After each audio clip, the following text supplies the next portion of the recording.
Women have been conditioned by society to be, act, and think a certain way. Here at Girls IRL, we encourage women to challenge societal norms and embrace their femininity. With that being said, let's get into this week's episode. Hi, everyone. Welcome back to another episode of the Girls in Real Life podcast. I am your host, Mariah Clayton, and I hope you all are doing well. Happy Monday. I hope your May is off to a great start. I, for one, love this time of year. The sun is shining, the temperature's rising, okay? I honestly want to go on a vacation so badly. I just feel like I deserve to be on a beach somewhere. And Justin keeps saying that, we can go and we can take a vacation, but I don't know. One, I don't want to bring Ace because, I just don't. He's still too young, I think, and it's not going to be fun to bring him everywhere with us. But then two, I don't want to just throw him off on my parents or my sister and just be like, here, watch him while we go take a 3 to 5 day vacation. But I honestly just know that I need to take a vacation at some point this year. So I don't know if we're going to bring Ace. I don't know if we're going to leave him. I don't know if we're ever going to go anywhere. But Justin is you just say the word and we can go somewhere. So I guess it's really just up to me to decide what we want to do with Ace. But anyways, not really super important. Before we get into the nitty-gritty of today's episode, I just wanted to say a thank you to everyone for the positive response that we got on our birth story. You guys really enjoy it. Y'all really love when I have Justin on the podcast. I don't know what it is, but y'all are always I love Justin's point of view on this. And I'm like, okay, so you don't care about me. No, I'm joking. Justin, honestly, he wants to start his own podcast. He just hasn't done it yet, but I think that is something that he will start in the future. So if you guys want to see more of Justin, I'm sure I'll be helping him with his podcast as well. But y'all just seem to respond so well to him, and I just think it's so funny. But yeah, thank you to everyone who just, sent me a message, commented, interacted with either the reel or the YouTube video, or just honestly sent me a message on Instagram and, a message of encouragement. I just wanted to thank a generalized thank you. My words are not really working that well right now. But yeah, y'all know what I'm trying to say. Thank you very much. This past week, what did I do this past week? It's all honestly a blur. Oh, I will tell you guys a funny story. If y'all follow me on Instagram, then you already heard this story. But your girl got drunk for the very first time in all of her 27 years of life, okay? And it was on accident. This was not I'm about to go and turn up. No, this was a complete accident. So this was actually the day that me and Justin recorded our birth story episode, and we ended up getting crawfish and daiquiris. I live in Louisiana. That is just a thing that we do on the weekends. It's very common here. And neither one of us had eaten all day, did not have breakfast. I don't even think I had a glass of water before we even decided to start eating. And we didn't eat until, what time was it? Maybe it was noon or 1 o'clock. So from the time that I woke up, which was at 6:30, 7 o'clock with A's, to the middle of the day, I had not eaten anything. And Justin decides to get me this extra large daiquiri that is bigger than my freaking face. And we're just eating crawfish, sitting outside. His best friend came over and his wife came over. And we're just all having a good time. I'm holding Ace. I'm eating crawfish. I'm sipping on my daiquiri. I'm feeling good. I'm feeling tipsy. I was just in a vibe, okay? And so Ace falls asleep on me, and I decide to bring him in the house because it was getting really hot outside, and I wanted to see if I could lay him down and see if he would stay down for a nap. So I lay him down, and I decide that I want to lay down for a second too. I was just outside. It was so hot. I just needed a second to cool off. So I lay down. And literally, y'all, as soon as I lay down, my head just starts spinning, and it feels like I am on a roller coaster that I just cannot get off of. I'm I don't know what's happening right now.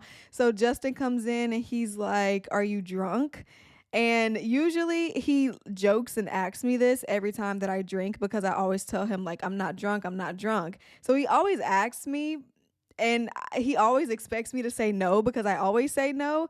But this time I said, Yeah, I think I am drunk. And he's like, "Wait, are you serious?" I'm like, "Yeah, like I'm laying down right now and my head is just spinning and like I honestly feel like I just need to throw up." And so I tell him to go and get a towel because like I just felt like I had to puke, and he comes, he lays a towel on the ground, and I just hunch over on the side of the couch and start puking my brains out. It was so bad. It was all just like red because I had the crawfish, I had a red daiquiri, so everything was just like red everywhere. And it just keeps coming up and out. And I'm like, oh my goodness, this is so embarrassing. How did I let this happen?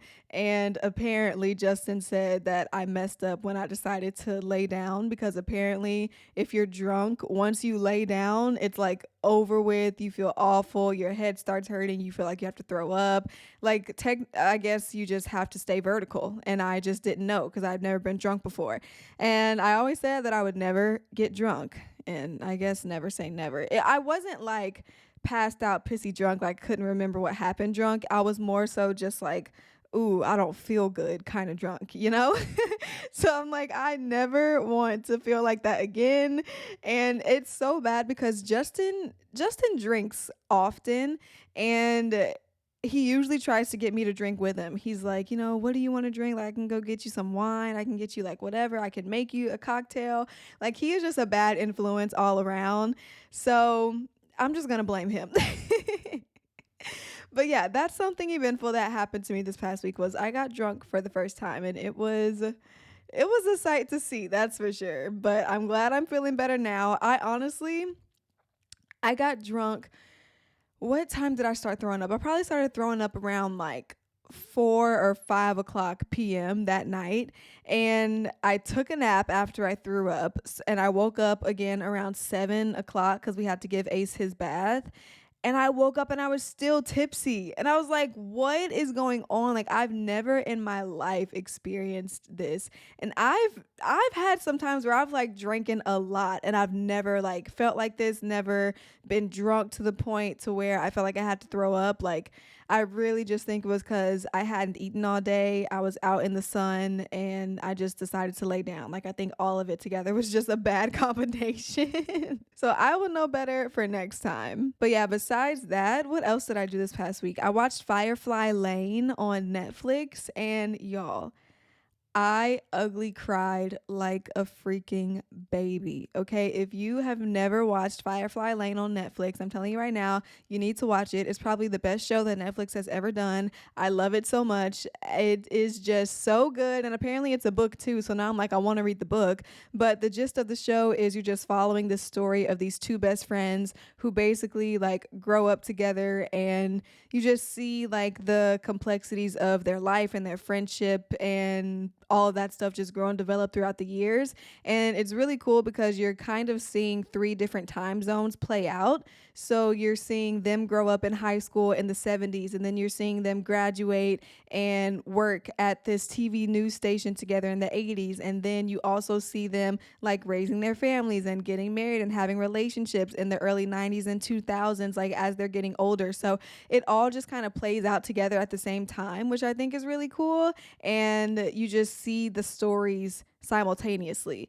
But anyways, it's so heartbreaking in a good way though. It's just like a good heartfelt show that you are not going to want to stop watching, and you're going to become so invested in the stories and in the characters.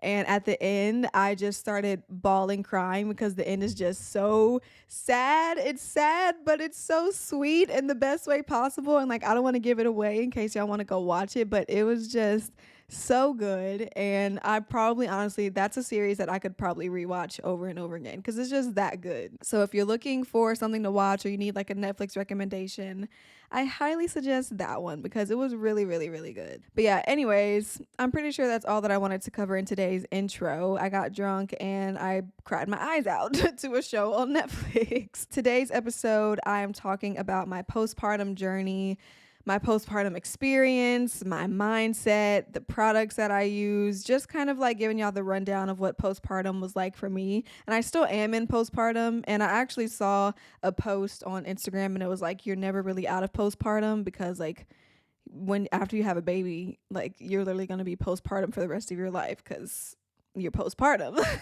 It just gets easier and more manageable as like the years go on, obviously. But like the first 6 weeks, honestly, of postpartum is just like the hardest 6 weeks of your life that you're ever going to experience aside from labor and delivery. And I knew that I wanted to just take a whole episode to kind of talk about my experience because I feel like I just felt so many things during my postpartum stage, or during the first 6 weeks, I should say.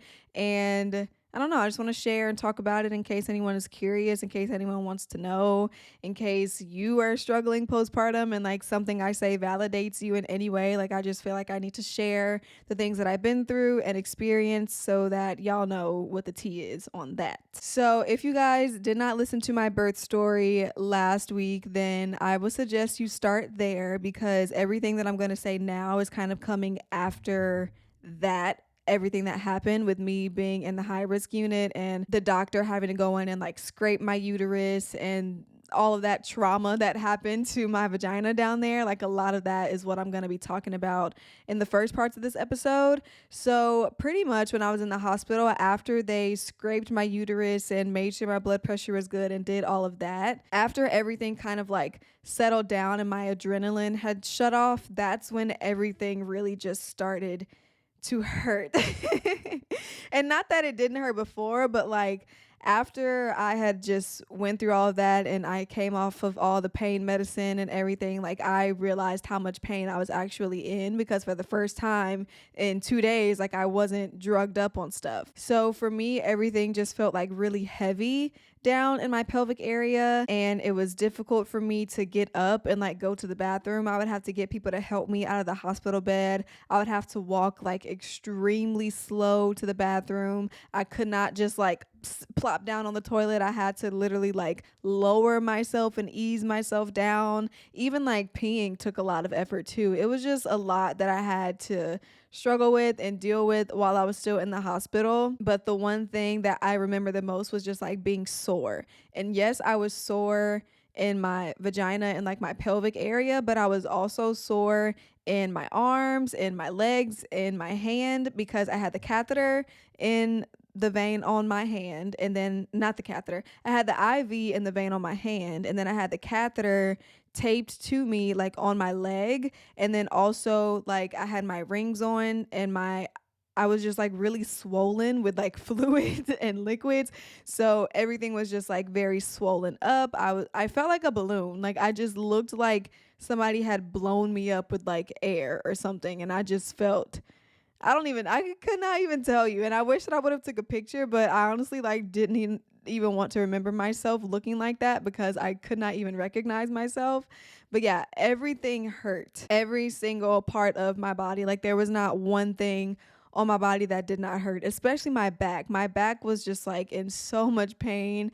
And I honestly think it was because like the hospital bed just isn't super comfortable and the positioning is just like not ideal for your spine. But you know, I made do while I was in the hospital, and luckily, like I said, we got to go home after 2 days in the hospital. So on my third day we ended up leaving, and then I got to come home and just like face my reality of trying to handle ACE and then also like trying to take care of myself and recover at the same time. And like I said, I could barely walk. Like it just took so much out of me to walk. I literally felt like I was shuffling my feet around like just like an old lady just trying to walk to anywhere in the house. And our house is not big. Like our bedroom and our living room is literally like you open our bedroom door and our living room is right there. And I could walk there in like 10 seconds normally. But after I gave birth, it took me like 2 minutes to walk from the bed to the couch and like sit down. It was just so painful. So for the first probably like 2 weeks, I would say I was just shuffling around the house like an old lady. I probably should have had a cane or something that probably would have helped me move a little bit faster. But yeah, I was just shuffling around and trying not to push myself so hard because the doctors really told me like I just need to prioritize resting. So I honestly like tried not to get up and move around that much just because like it hurt, and also like I was bleeding, and it just took a lot of energy out of me. Like, so I just tried my best not to move that much. The doctor ended up prescribing me some ibuprofen so that I could just like try and manage the pain as best as I could. Well, they prescribed me ibuprofen, and then they also prescribed me Percocet, which I did not take the Percocet. It wasn't like a high dosage, but I told Justin, I was like, I don't even want to get this prescription fulfilled, but I just got it fulfilled anyways in case the pain really got to a point where like I couldn't manage it. But I really did just focus on trying to take the ibuprofen. I could take it every 4 to 6 hours. It was huge, like the biggest ibuprofen pill I had ever seen. So I knew that it was like some heavy duty ibuprofen that I was putting inside of my body. And it did help a lot. It did ease the pain for a couple of hours at a time. But once it wore off, it was just kind of like everything, the weight of everything just came crashing back down. For the first, like, I would say 3 weeks or so, I was very, very restricted on what I could do. I could not lift anything heavier than Ace. I could not drive. I could not like walk around for more than a minute or two. Like the doctors were very strict and like you need to be doing as little as possible. And so thankfully I had like my family coming over pretty much every day. I had Justin there with me every day. He was cooking, he was cleaning, he was making sure I was taken care of. Like, this man made me some 5-course meals, okay? I was having steak and mashed potatoes. I was having burgers and french fries. He was like, what do you want to eat? I told him, and he cooked it for me. And he is honestly just like the best cook ever. So it was like a win-win situation. But also having my mom and my sister come over and just kind of like watch Ace and take care of him so that I could go and maybe like take a shower, like brush my teeth, because there were so many times and days where I like did not get to shower, brush my teeth, or do my hair or anything like that. So just getting the time away from Ace to be able to just kind of focus on myself and not have to worry about taking care of him, you know? And I will say sometimes I felt a little bit guilty about that just because I was so restricted. I felt like I was not doing enough. I felt like everybody was doing so much around me and for me and trying to take care of me and like waiting on me hand and foot.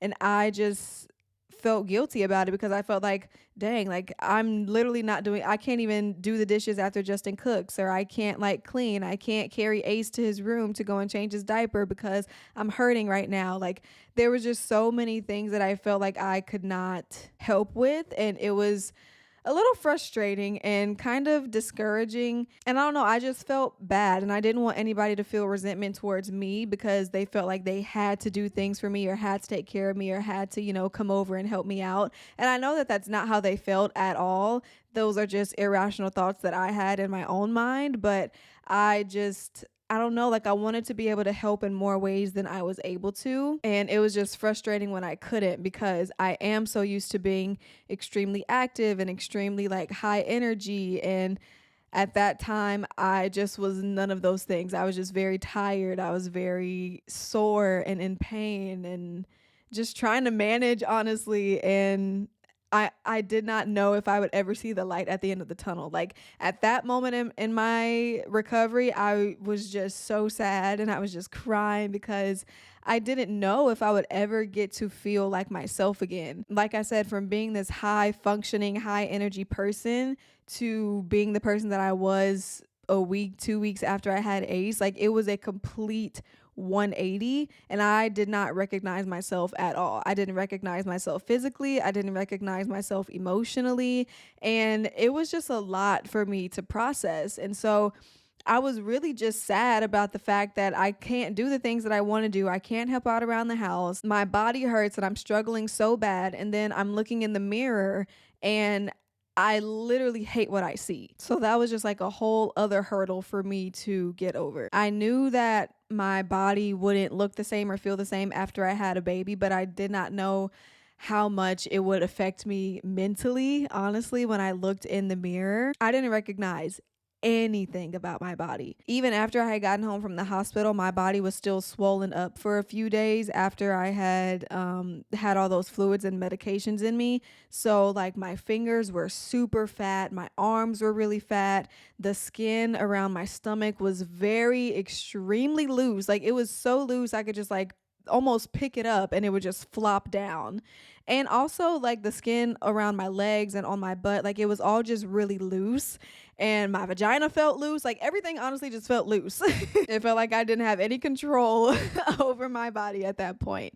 And then also with the feeling of everything being like loose and just kind of like flabby and flopping around, everything from my stomach on down, it was so dark. And I don't know if that has to do with like hormones or anything, but that skin around like my belly button and my vagina and like my inner thigh and even on my butt, like everything about my skin was just so dark. I had never seen my skin that dark before, and not dark in like, oh yeah, I got a tan. No, it's like, I honestly can't even describe it. It was like a discoloration. Like it was just like an unnatural color. I can't even describe it to you. Like I said, I'm pretty sure that was like the hormones doing that to me, but I would just look in the mirror and I would just literally cry because I could not recognize myself. I had cuts and bruises from when they were taking my blood and sticking me with the catheter. I was bleeding out of my vagina. My boobs were hurting because it was starting to fill up with my milk supply. Like literally, you name it on my body, it was hurting. And so for me, having to adjust to like this new body and accept this new normal for what it was, oh my God, that was just like such a hard pill for me to swallow, especially coming from a person who took a lot of pride in their physical body and honestly like how I've kind of branded myself. You know, I had to have a healthy body for volleyball. I had to have a healthy body for pageants and modeling and even like social media influencing. Like I felt like my entire appearance, I felt like for most of my life, my job was my appearance. My job was my physical fitness. My job was like how well I looked and how toned I was. And for the first time in my life, like I couldn't work out. I wasn't toned. I'd never looked like this before. I weighed the most I had ever weighed. Like it just really was messing with my mental at the time. And even before I gave birth to Ace, I would kind of struggle a little bit with body dysmorphia, not to the point of like I would look in the mirror and literally like hate myself, but if I would go like 3 days without working out, I would look in the mirror and I would be like, oh my gosh, I need to go and do abs, or I need to go run a mile, or I need to go to the gym. You know, like I just always had that ingrained in me that I didn't want my body to like shift drastically. And I know that's not really healthy, but that's just what I've struggled with even before I got pregnant and had Ace. And so now the fact that like I am postpartum and now everything, this is the worst I've ever looked, the worst I've ever felt. Oh my gosh, it was like a punch in the freaking face looking in the mirror. And I could not help but cry because like I said, I didn't know if I would ever get back to being normal. I didn't know if I would ever look normal. I didn't know if I would ever feel normal. It was just such a hard time for me in accepting what my body looked like at that point. Along with that adjustment, I also had to adjust the way that I was going to the bathroom. When they say going to the bathroom postpartum takes like 10 minutes, they are not joking. Okay. And for me, I didn't even tear. So a lot of the stuff that most women have to do with like putting extra products on their pads or anything down there, like I didn't even have to do. And it still took me a long time to use the bathroom. So let's start with peeing. So I would go to the bathroom and I would have to ease myself down because I couldn't just plop down. I had to make my way down slow and sit down on the toilet, okay? I'm peeing, right? And so as I'm peeing, my pee, it doesn't burn me, but it still hurts because when I sit down, everything about my vagina just feels so heavy, and it's almost like, I wish I knew how to describe it. Like when you sit down and your bottom just feels like heavy, like something could just drop out of the bottom of it.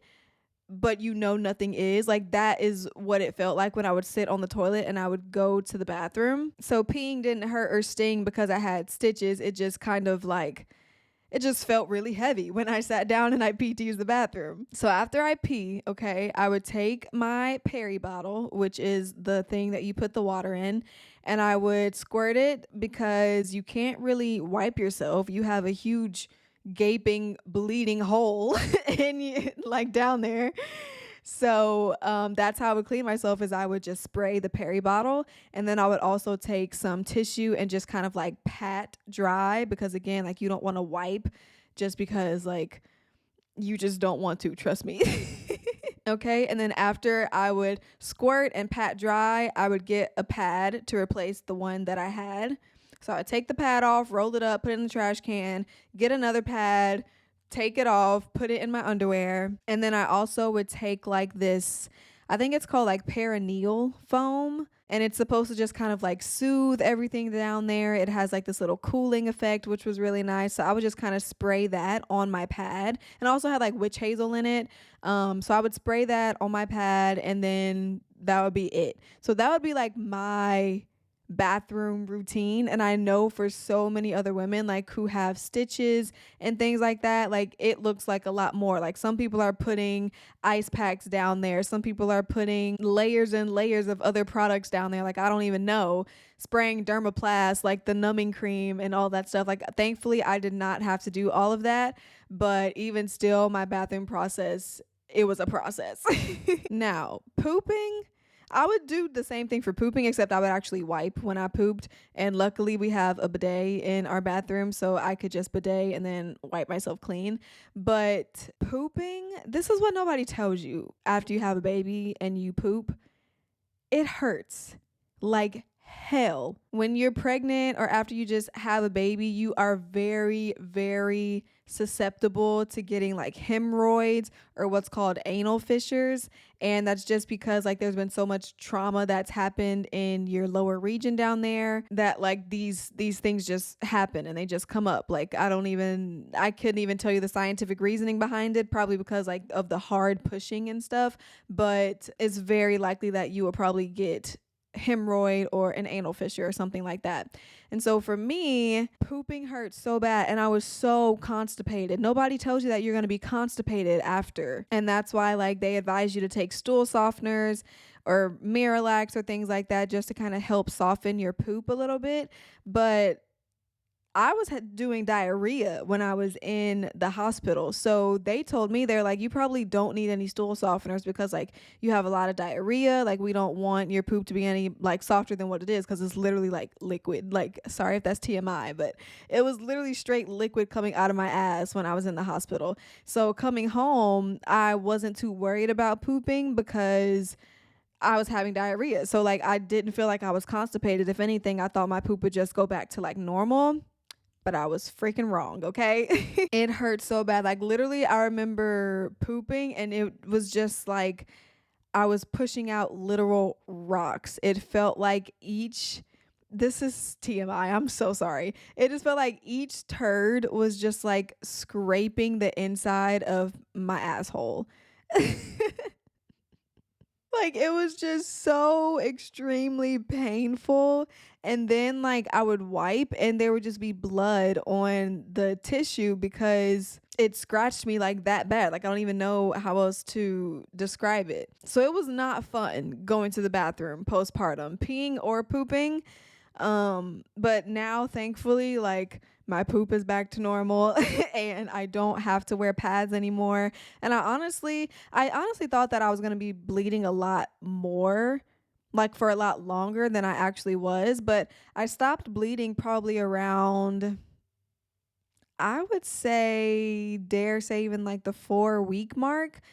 4 to 5 week mark, like I pretty much was done bleeding. A lot of it was just like kind of that brown discharge that you get almost like at the end of your period. You know, it's just that dried up blood that has to get out of your system. So I was very pleasantly surprised with how little I was bleeding. And while we're talking about like care for down there, let's talk about like underwear, okay? So for the first, I would say for the first like 2.5 weeks, I was wearing the disposable underwear. So the brand Frida Mom has these disposable underwears, and they're actually very extremely comfortable. So I liked wearing them because it was just something I could throw on. It was super comfortable. I could wear a pad if I wanted to, but I also didn't have to because I could just throw the underwear away and change into a new one whenever I went to the bathroom. So sometimes I would put a pad in there and then sometimes I wouldn't. And honestly, it would just depend on how much I was bleeding that day. But then once I stopped using the disposable underwear, I started using these high-waisted cotton underwear that I got from Amazon. And this was like a game changer to me because, like I said earlier, my stomach and the skin around my stomach was just so loose. And I wanted to have like compression to just kind of hold it all in together so that when I walked, I didn't feel like my belly flopping around. And I'm probably being so dramatic, but literally, like, that's just how I felt. So I was like, I don't want to feel like my stomach just moving. I just want to have something super compressed or just kind of holding it in place almost. And so they had this brand. I don't even know what the brand is, but I can link the underwear in the description of the podcast if you guys are interested. And they had like these high-waisted cotton underwear, and it was so nice because the underwear came up above my belly button, so it was holding my stomach in place. And then also it was cotton, so it was able to like absorb if any blood or anything got outside of the pad. And it was just super comfortable, honestly. So the disposable underwear and the cotton underwear were like my two best friends for the first 6 weeks postpartum. And those are the two things that I recommend to literally anybody, along with the Peri bottle and maybe like the perineal foam or the cooling pads if you need them. Now, let's talk about breastfeeding and pumping, okay? Because this is where your girl almost got taken out for the count, okay? Now, when I was in the hospital, I wanted Ace to latch. I really, really did.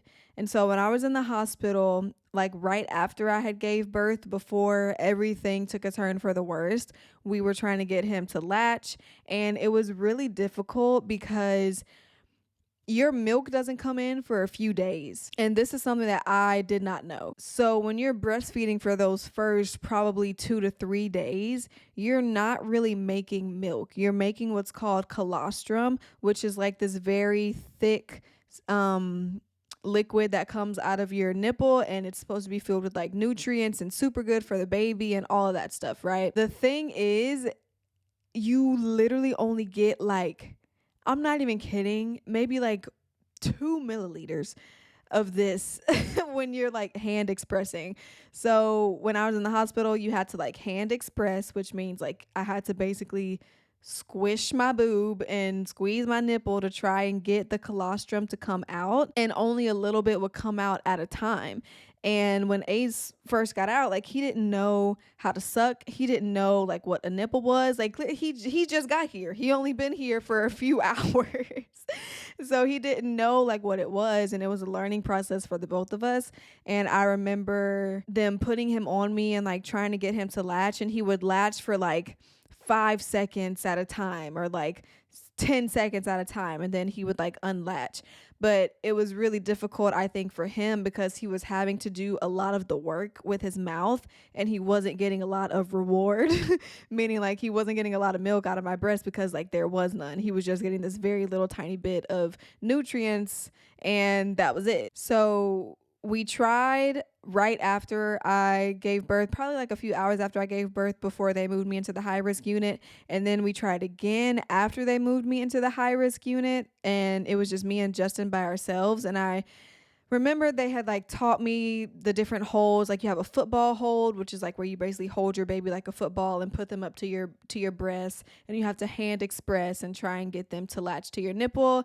And honestly, it was just really freaking difficult. He was crying. I was about to start crying because it wasn't working. Like, he just wouldn't latch, and I didn't know what to do. So for the first 3 days when he was in the hospital, he was drinking formula because I was just getting so frustrated. I told the nurse, I was like, I want to have a lactation consultant come to my room to just kind of like help walk me through this process of like breastfeeding, because he's not latching and like I don't really know what to do. Like, my milk is not here. So she came up to the room and she basically was just saying that because my body had gone through like so much trauma after I had given birth, with like the doctor scraping me and them having to take my blood and all of this different types of stuff, that my milk would take a little bit longer to come in than usual, just because my body had gone through a little bit more trauma.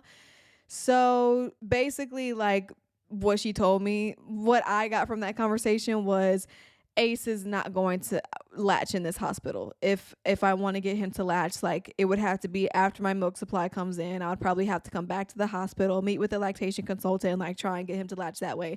Like, I knew after everything that I had been through, and I was also just so extremely tired and exhausted, there was no way I was going to get Ace to latch while I was in that hospital. Like, there was just absolutely no way possible. So at that point, I decided that I was just going to strictly pump. That's what my sister did, and it worked for her. And I was like, you know what, maybe this will work for me. I can just pump, and that way, like, other people can feed him too. Like, he won't be so attached to me and I'll have to take him, in a back room, or he has to, feed from a boob. He is able to take a nipple and anybody can feed him. I can pass him off. I won't be so like restricted, which is also nice. Yes, I did want to latch for that initial connection and just to like have that special time with him, but also I knew at the end of the day, like, I didn't really care. I did want him to be breastfed, but at the end of the day, like, he just needed to be fed.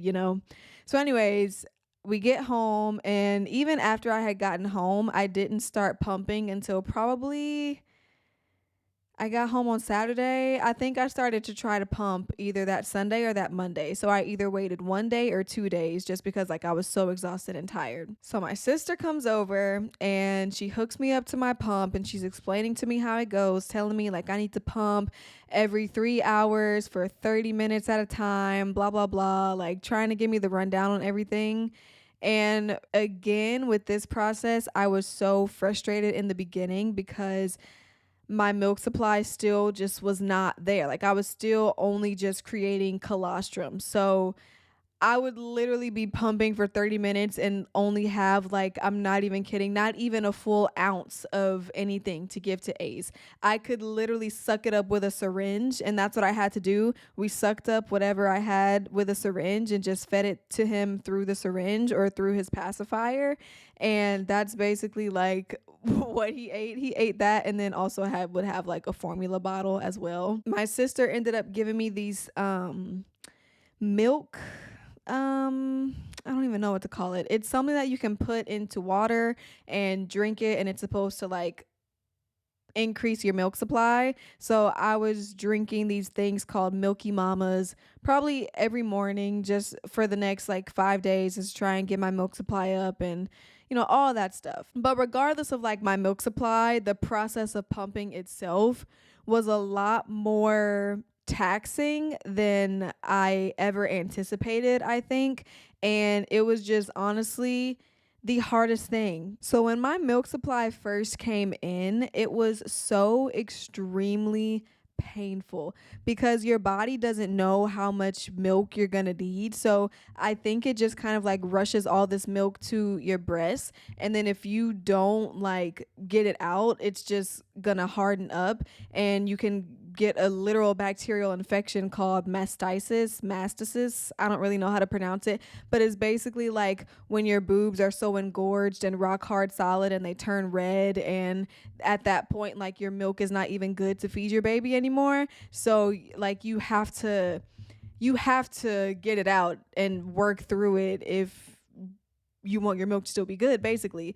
So I would be hooked up to the pump, and Shelby and Justin would both be in the room with me, and literally, I'm not even kidding, like massaging out my boobs as the machine is pumping, and it hurt so bad. Like, just think of having little lumps in your boobs, and they have to basically like straighten out those lumps in a sense, because if they don't get straightened out, then your milk ducts are going to get clogged up, and that's not a good thing either. So they had to literally like massage out each little lump that was in my boob, and it hurt so bad. Oh my god, the crying that I did when we had to do that, Oh my God. I am thinking about it now. It was just like the worst possible pain ever. I'm like, this is what nobody tells you about. Like, nobody tells you that you're going to have to massage all this stuff out. Another thing that happened to me, I had a freaking lump under my armpit and I started freaking out. I called my sister so fast. I was like, I have a lump under my armpit. It's big. Like, what am I supposed to do? And she's like, it's probably just milk that's got clogged up in there. Cause I guess like your I honestly don't even know like the science behind it, but I guess like all of that is connected. And so it is very common for women who breastfeed and pump to have lumps underneath their armpits, and they do go away on their own. Like, you don't have to massage them out or anything. And it wasn't like it was painful. It was just like a shock factor. I was like, whoa, clearly taken aback by this. But once you like massage everything out and you get your boobs to be soft, you don't have to do that process again unless you go like too long without pumping and then your milk gets clogged up again and you start having those knots form again. But after, we massaged it for a few days, it did take a few days, I ain't gonna lie. We had to massage it for a few days, and I would massage it in the shower, and I would just try and take warm showers and keep like heat compress on it just so that everything would like be able to flow more easily. After I did that, it was a lot more easier to pump, and I didn't have to like massage my breasts as much. And now I pretty much don't have to massage them at all. I think by now like my milk has pretty much leveled out at where it's going to level out to, and I'm not too concerned with getting clogged ducts as I was, or having like all these big rock hard lumps in my boobs anymore. They say like breastfeeding is supposed to be this natural process, but nobody really talks about how hard it is to breastfeed. And even if you're not breastfeeding, just pumping in general. It was to the point where I was literally crying during every single pumping session because it hurt me so bad. Just imagine like your nipples constantly being pulled and tugged by a machine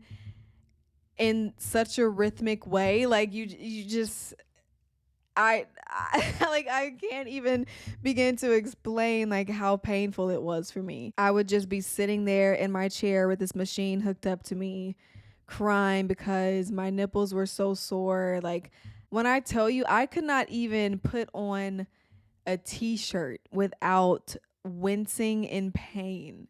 That is how sore my nipples were. And it was also just so defeating because, again, I would be pumping for such a long time. Like, I'll be pumping for 30 minutes and only be making 1 ounce, and it just was not a lot of milk. And I was really just getting to the point where I was like, do I even still want to do this anymore? So I decided to tell Justin, I'm like, look, we need to meet with the lactation consultant again, because if I'm going to do this, like, I need to figure out what is wrong with me, because I was literally pumping and the pain was so intense that it just like, it did not feel normal. And so I started researching. I'm like, why does it hurt when I'm pumping? And I found out that I was actually using the wrong like equipment. So when you're pumping your equipment, you have what's called like a flange, which is basically the part that is attached to your nipple and the part that your nipple gets sucked into. And the flanges that I was using were way too big. So when you're pumping, you only want your nipple to be going into the tube. But when I was pumping, my nipple and my areola was all getting sucked into the tube. So it was just like so much of my breast that was not supposed to be used in pumping was. And so that's really what was causing me a lot of the pain that I was having. And so I want to see a lactation consultant because they can measure your nipples and they can, like figure out what size flange that you need. So we go to the lactation consultant and she measures my nipple. Okay. So the flanges that I was using were a size 24. She measures my nipple and she's like, you should definitely be using like a size 18 or 19 flange. So just think, like, I was using a 24. So the hole, if you're watching, like the hole is probably like this big. And she's telling me that I need to be using a hole that's like this big. So it was just like a drastic difference. And she ended up telling me that I could like order these inserts on Amazon that will take my the flanges that I already have from a 24 to a 19, so I didn't have to buy new flanges. And I got those, and even still for a little while it hurt, but the pain was a lot more manageable. It wasn't like, oh my god, a painful hurt. It was more so just like, this is uncomfortable kind of hurt, you know? So it was a lot more manageable, and I was like, okay, I'm just gonna see how long I can go. I'm just gonna try and take it one pumping session at a time and just see if I can continue doing this, because I did want to breastfeed Ace, but I also knew that like pumping was affecting my mental health so much in a negative way that if I kept going down that same road, it would not have been good. And even Justin was like, look, you need to make sure like you're okay, because I don't want you to be so caught up on breastfeeding him that like you're miserable in the process. So luckily for me, I went from crying like every pumping session to crying like every other one to crying like once a day. And now, guys, I don't even cry anymore. But no, it was a long process to try and get me to the place that I am now with pumping. And even now, I think it's just something that I had to get used to. Like I said, like it was something I wasn't used to, and Ace wasn't used to it either. That's why like it was so difficult for him to latch, and that's why it was so difficult for me to like get through the process of pumping. But now like I just do it with ease. I used to pump every 3 hours. Now I'm starting to pump every 4 hours, and I'm pumping for like 15 minutes at a time instead of 20 or 30 minutes at a time. And honestly, I did not think that I would ever get here. Like I honestly thought that I was going to quit pumping forever ago, but I am happy to say that I'm still going strong. I got a deep freezer full of milk, so whenever I do decide to stop pumping, I'll still have a supply to give him. And the goal is to try and make it to about 6 months, but I don't know.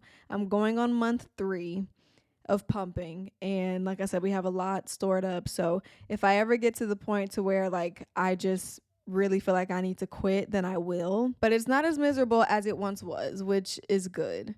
Only thing that annoys me now is just like waking up in the middle of the night still to pump, because Ace is starting to sleep longer stretches at night, but now I still have to get up every 3 or 4 hours to make sure that my breasts don't become engorged and rock hard solid, which they have some mornings before. And let me tell you, it is not fun, okay? And another thing about just like breastfeeding in general, like your boobs change so much. I think your boobs are the one thing that changed the most pre-pregnancy and post-pregnancy. Like I have never seen my boobs look like this before ever. One, they are freaking huge. Both of my boobs are like the size of Texas, and that is just, I still am not okay with that. 2, my nipples can practically touch my belly button. Again, that's probably TMI, but like my nipples are so low now, and it's so weird because I'm so used to my nipples being like up by like my armpit, and now they're just like drooping way down. And it's just like, what in the world is going on? My areolas have gotten so much bigger. Like they pretty much take up my entire boob now, and they used to only take up like a little bit around the nipple.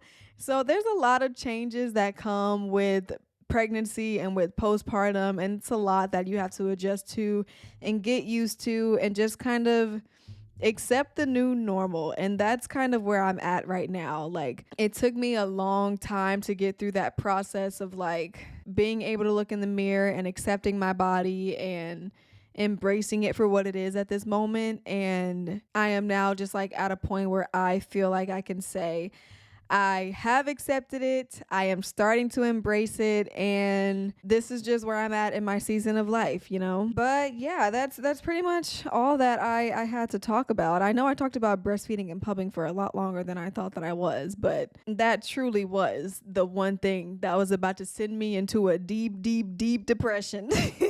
I didn't have the baby blues. I didn't have postpartum depression, but that pumping machine was about to make me want to end it all. But yeah, like I said, just dealing with anything from pregnancy to postpartum, your body's going to change so much. Your mental is going to change so much. It's going to affect you in ways that you probably didn't even think or imagine. And it's hard. Like the postpartum process is not easy, but it does get better. There were so many times where I did not think I would see the light at the end of the tunnel. There were so many times where I was like, I'm never going to feel normal again. I'm never going to look the same again. I'm never going to like have that same energy that I had before. And I am now 2 months postpartum and I feel so good right now. I do feel normal. Okay. My vagina, she looks a little different. It was so cute the way my OBGYN explained it to me. She was like, I just give people the analogy that like it's the same house, the furniture is just moved around a little bit. And I'm like, oh, that's super cute way to put it. Okay. So my furniture is moved around a little bit down there, but it's not anything that makes me self-conscious or is like ugly, you know? I feel like I am finally now at like a healthy place to where I've just embraced it all. I'm embracing the boobs. I'm embracing my stomach. I'm trying to. And I'm working with my body and my brain to just kind of like work together because my body like feels good and I know that it looks good for where I'm at in my journey postpartum, but my brain is also like trying to play tricks on me and tell me that I should be farther along or I should be doing this or my body should be looking like this. So I'm just trying to get my brain and my body to get on the same accord, you know, so that I can continue to grow in confidence in my mom body and in what is now my new normal, you know? So anyways, if for anybody who is in postpartum right now or going through anything, like I want you to know you're not alone in what you're feeling. If you're crying during your pumping sessions, you're not alone. If you don't recognize yourself in the mirror, you're not alone. If you have all of this pain and can't move around or do as much as you used to do before, you are not alone. Like your body literally just brought life into this world. Your body went through a traumatic experience, and the same way that it took 9 months for your body to grow this baby and adjust to this child, now it's probably going to take that much time, if not longer, for you to adjust and get back to normal. And that is okay. And I'm telling you that, and I'm also telling myself that it's going to take time, and you just have to be patient with yourself, and you have to give yourself grace, and you have to know that you are doing the best that you can with what you have right now. You know, you're not at 100% like you were pre-baby, but you're also not where you were hours after you had the baby, you know, when you couldn't even get up and walk like me. So I just want to encourage you to keep going, keep pushing through. It does get better. If that's one thing that I've learned throughout this journey is that it truly does get better. And just when you think you're not going to get back to normal, you'll find yourself saying, I feel normal again, and all is well with the world. Okay, I'm gonna stop rambling now, but I hope you guys enjoyed this episode. I love y'all. I hope you have the best day, a great week, and I will talk to you guys in my next episode. Bye.